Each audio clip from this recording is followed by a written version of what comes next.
Ipinagpauna ng ilang magsasaka sa gitnang Luzon na hindi nila ibebenta ang aani nilang palay sa National Food Authority o NFA ngayong harvest season.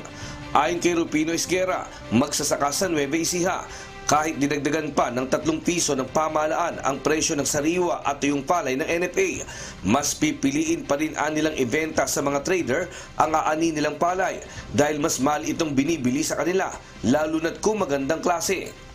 Doon sa 23 per kilo, kung sa dry yun, malayo pa rin yung diferensya compare sa traders. Kasi ang traders kumukuha hanggang hanggang 27. So, ang laking diferensya para kung ibibigay doon ng mga magsasaka. Ngayon sa sariwa naman, yung mga traders kumukuha sila hanggang 22. Sariwa pa lang yun, ha?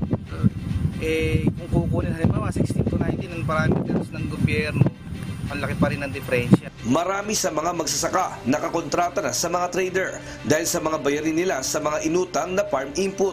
Kung papantayan o tataasan at bibigyan sila ng puhunan ng pamahalaan, baka sakaling maibenta nila ito sa NFA. Pero sa ngayon, hindi anya nila ito magagawa. Lamang pa rin yung traders kasi oras na matapos yung pinimbang, on the spot yung payment na ibibigay na nila. So, tingin ko, pwede yan kung paparehas yung government. O mas maganda sana kung mas mataas pa yung government.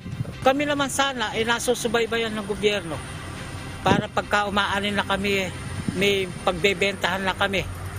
Sana ganon na makatatapat sa presyo ng mga traders. Opo. Ngayon, kanya naman kami nagbebenta sa mga traders. Doon din kami nakakahiram ng puhunan.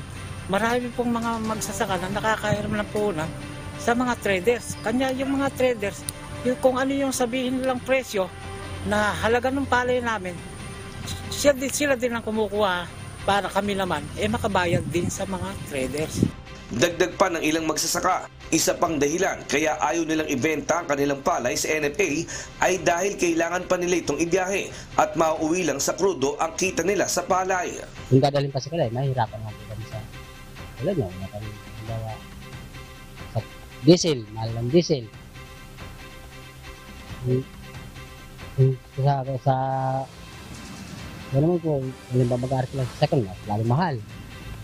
Wala na pong matitira sa amin. Diyos ang aming sandigan, serbisyo publiko ang aming pinahahalagahan.